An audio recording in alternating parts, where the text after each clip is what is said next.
ಇವತ್ತು ನಾನು ವಿಶೇಷವಾಗಿ ಮಾಧ್ಯಮದ ಸ್ನೇಹಿತರನ್ನು ಕರ್ನಾಟಕ ಸರ್ಕಾರದ ಈ ದಿವಾಳಿ ಎದ್ದಿರತಕ್ಕಂಥ ಆರ್ಥಿಕ ಸ್ಥಿತಿಯ ಬಗ್ಗೆ ಗಮನ ಸೆಳೆಯಲಿಕ್ಕೆ ನಾನು ಪ್ರಯತ್ನ ಮಾಡ್ತೇನೆ. ಒಂದು, ಈ ಸರ್ಕಾರ ಅಧಿಕಾರಕ್ಕೆ ಬಂದ ಇಲ್ಲಿಯವರೆಗೂ ಯಾವುದೇ ಅಭಿವೃದ್ಧಿ ಕಾರ್ಯಗಳಿಗೆ ಅನುದಾನವನ್ನು ಬಿಡುಗಡೆ ಮಾಡಿರುವಂಥದ್ದು ಅಥವಾ ಅನುದಾನ ಬಂದ ಮೇಲೆ ಯಾವುದೇ ಶಾಸಕರು ಅಭಿವೃದ್ಧಿ ಕಾರ್ಯಗಳಿಗೆ ಅಡಿಗಲ್ಲನ್ನು ನೀಡುವಂಥದ್ದು ಅಥವಾ ಗುದ್ದಲಿ ಪೂಜೆ ನೆರವೇರಿಸುವಂಥದ್ದು ಅಥವಾ ಉದ್ಘಾಟನೆ ಮಾಡುವಂಥ ಯಾವುದೇ ಕಾರ್ಯಕ್ರಮಗಳು ರಾಜ್ಯದಲ್ಲಿ ನಾವು ಕಾಣ್ತಾ ಇಲ್ಲ. ಅದರ ಜೊತೆಗೆ ಹಲವಾರು ನಿಗಮ ಮಂಡಳಿಗಳನ್ನು ಸರ್ಕಾರ ರಚನೆ ಮಾಡಿ ವಿಶೇಷವಾದಂಥ ಒತ್ತನ್ನು ಆ ಸಮುದಾಯಗಳಿಗೆ ಕೊಡಬೇಕಂತೇಳಿ ನಿಗಮಗಳನ್ನು ಹಲವಾರು ಹಿಂದಿನ ಸರ್ಕಾರಗಳು ಕೂಡ ರಚನೆ ಮಾಡಿದಾವೆ. ಅದರಲ್ಲಿ ಯಾವ ಸಿದ್ದರಾಮಯ್ಯನವರ ನೇತೃತ್ವದ ಕಾಂಗ್ರೆಸ್ ಸರ್ಕಾರ ನಾನು SC/ST ಪರ, ನಾನು ಮೈನಾರಿಟಿ ಪರ, ನಾನು OBC ಪರ ಅಂಥೇಳಿ ನಾವು BJP ಅವರು ಅದರೆಲ್ಲ ವಿರೋಧಿಗಳನ್ನು ಅಂತೆ ಬಿಂಬಿಸಿ ಚುನಾವಣೆಯಲ್ಲಿ ಆ ಜನರ ದಿಶಾಬೂಲ್ ಮಾಡಿ ಅವರಿಂದ ಮತಗಳನ್ನು ಪಡೆದು ಇವತ್ತು ಆ ಎಲ್ಲ ಸಮುದಾಯಗಳ ಬೆನ್ನಿಗೆ ಚೂರಿ ಹಾಕ್ತಕ್ಕಂಥ ಕೆಲಸ ಕೂಡ ಇವತ್ತು ಕಾಂಗ್ರೆಸ್ ಸರ್ಕಾರ ಮಾಡಿದೆ. ಯಾವ ಭವ್ಯ ಅಭಿವೃದ್ಧಿ ನಿಗಮ ₹1 ಬಿಡುಗಡೆ ಮಾಡಿಲ್ಲ. ಉಪ್ಪಾರ ಅಭಿವೃದ್ಧಿ ನಿಗಮ ಶೂನ್ಯ. ಆದಿಜಾಂಬವ ಅಭಿವೃದ್ಧಿ ನಿಗಮಕ್ಕೂ ಕೂಡ ಹಣ ಬಿಡುಗಡೆ ಮಾಡಿಲ್ಲ. ನೇಕಾರ ಅಭಿವೃದ್ಧಿ ನಿಗಮಕ್ಕೂ ಕೂಡ ಈ ಸರ್ಕಾರ ಹಣ ಬಿಡುಗಡೆ ಮಾಡಿಲ್ಲ. ವಿಶ್ವಕರ್ಮ ಅಭಿವೃದ್ಧಿ ನಿಗಮ ಇದೆ, ಅಲ್ಲಿಯೂ ಕೂಡ ₹1 ಬಿಡುಗಡೆ ಮಾಡಿಲ್ಲ.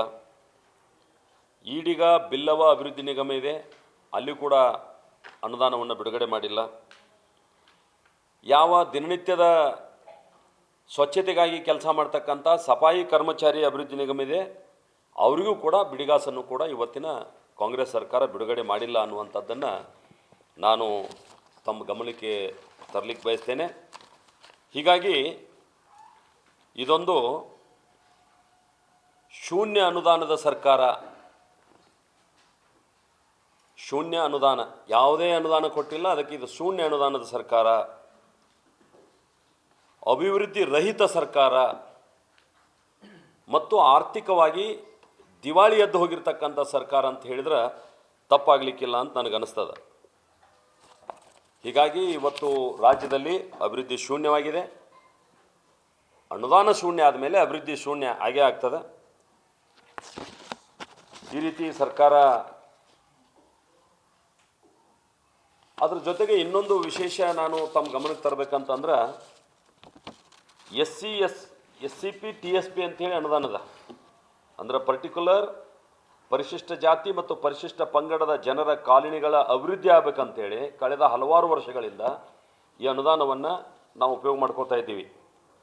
ಆದರೆ ಅಲ್ಲಿ ಮೀಸಲಿಟ್ಟಂಥ ಹಣವನ್ನು ಸುಮಾರು 25,000 ಕೋಟಿ ರೂಪಾಯಿ ಅನುದಾನವನ್ನು ವಾಪಸ್ ಪಡ್ಕೊಂಡಿರುವಂಥದ್ದು ಈ ರಾಜ್ಯದ ಇತಿಹಾಸದಲ್ಲಿ ಇದು ಮೊದಲ ಬಾರಿಗೆ. ಅವರಿಗೆ ಮೀಸಲಿಟ್ಟಿರ್ತಕ್ಕಂಥ ಅನುದಾನವನ್ನು ತಗೊಂಡು ಬೇರೆ ಕೆಲಸಕ್ಕೆ ಉಪಯೋಗ ಮಾಡಿಕೊಂಡಿರುವಂಥದ್ದು ಇದು ಮೊದಲನೇ ಬಾರಿ ಅನ್ನುವಂಥದ್ದನ್ನು ಕೂಡ ತಮ್ಮ ಗಮನಕ್ಕೆ ನಾನು ತರಲಿಕ್ಕೆ ಬಯಸ್ತೇನೆ. ಅದ್ರ ಜೊತೆಗೆ ಇನ್ನೊಂದು ಅತ್ಯಂತ ಗಂಭೀರವಾದಂಥ ಸವಾಲು ಈ ರಾಜ್ಯದ ಜನರಿಗೆ ಏನಿದೆ ಅಂದರೆ, ರಾಜ್ಯದ ಕಾನೂನು ಸುವ್ಯವಸ್ಥೆ ಹದಗೆಟ್ಟು ಹೋಗಿದೆ. ಪುಂಡ ಪೋಖರಿಗಳ ಕೈಯಲ್ಲಿ ಇವತ್ತು ವ್ಯವಸ್ಥೆ ಸಿಕ್ಕಿ ನಲುಗುವಂಥ ಒಂದು ಸ್ಥಿತಿ ನಿರ್ಮಾಣ ಆಗಿರುವಂಥದ್ದನ್ನು ರಾಜ್ಯದ ಹಲವಾರು ಘಟನೆಗಳಿಂದ ನಾವು ಕಾಣಬಹುದಾಗಿದೆ. ಯಾವ ಗೋವುಗಳ ಮೇಲಾಗಿರ್ತಕ್ಕಂಥ ಅಮಾನವೀಯ ಘಟನೆಗಳಾಗಿರ್ಬೋದು, ಅಥವಾ ಅನೇಕ ಬ್ಯಾಂಕುಗಳನ್ನು ಹಾಡು ಹಗಲೇ ದರೋಡೆ ಮಾಡಿರುವಂಥದ್ದು ಮಂಗಳೂರಿನಲ್ಲಿರ್ಬೋದು, ಬಳ್ಳಾರಿಯಲ್ಲಿರ್ಬೋದು, ಮೈಸೂರಿನಲ್ಲಿರ್ಬೋದು. ಈ ರೀತಿ ಕೆಲವು ಕಡೆ ದರೋಡೆ ಆಗಿದೆ, ಕೆಲವು ಕಡೆ ವಿಫಲ ಪ್ರಯತ್ನ ಆಗಿದೆ. ಈ ರೀತಿ ಕಾನೂನು ಸುವ್ಯವಸ್ಥೆ ಕೂಡ ಹದಗೆಟ್ಟು ಹೋಗಿರುವಂಥದ್ದು. ಇವತ್ತು ಅನೇಕ ಪೊಲೀಸ್ ಸ್ಟೇಷನ್ಗಳು ಕಾಂಗ್ರೆಸ್ ಕಚೇರಿಗಳಾಗಿ ಪರಿವರ್ತನೆಯಾಗಿ ಅವ ಕೆಲಸವನ್ನು ಮಾಡ್ತಾ ಇದ್ದಾವೆ ಅನ್ನುವಂಥ ದೂರುಗಳು ಕೂಡ ಇವತ್ತು ಸಾರ್ವಜನಿಕರಿಂದ ಬರ್ತಾ ಇರುವಂಥದ್ದನ್ನು ಕೂಡ ನಾವು ಕಾಣ್ತಾ ಇದ್ದೀವಿ. ಸರ್ಕಾರ ಕೇವಲ ವೋಟ್ ಬ್ಯಾಂಕ್ ಪಾಲಿಟಿಕ್ಸ್ ಮಾಡುವಂಥ ದೃಷ್ಟಿಯಿಂದ ಪ್ರಯತ್ನ ಮಾಡಿ ಅಲ್ಲಿಯೂ ಕೂಡ ಅವರು ತಮ್ಮ ಛಾಪನ್ನು ಮೂಡಿಸಲಿಕ್ಕೆ ಪ್ರಯತ್ನ ಮಾಡ್ತಾ ಇದ್ದಾರೆ ಮತ್ತು ಜನರನ್ನು ತಮ್ಮ ಗಮನ ಬೇರೆ ಕಡೆ ಸೆಳೆಯುವಂಥ ದೃಷ್ಟಿಯಿಂದ ಬೇರೆ ಬೇರೆ ಡೊಂಬರಾಟಗಳು ಕೂಡ ನಡೀತಾ ಇರುವಂಥದ್ದನ್ನು ರಾಜ್ಯದಲ್ಲಿ ನಾವು ನೋಡ್ತಾ ಇದ್ದೀವಿ.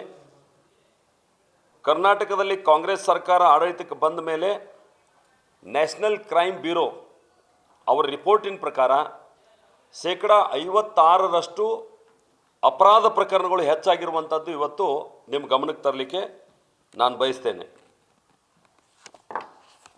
ಮತ್ತು ಬೇರೆ ರಾಜ್ಯಗಳಿಂದ ಬೇರೆ ದೇಶಗಳಿಂದ ನಮ್ಮ ರಾಜ್ಯದಲ್ಲಿ ಬಂಡವಾಳ ಹೂಡಿಕೆ ಮಾಡಲಿಕ್ಕೆ ಹಲವಾರು ಜನ ಬರ್ತಾ ಇದ್ರು ಬೇರೆ ಬೇರೆ ಸರ್ಕಾರ ಇದ್ದಂಥ ಸಂದರ್ಭದಲ್ಲಿ ಮತ್ತು ಪ್ರಯತ್ನಗಳು ಕೂಡ ಆಗ್ತಾ ಇದ್ವು ಸರ್ಕಾರದ ಕಡೆಯಿಂದ.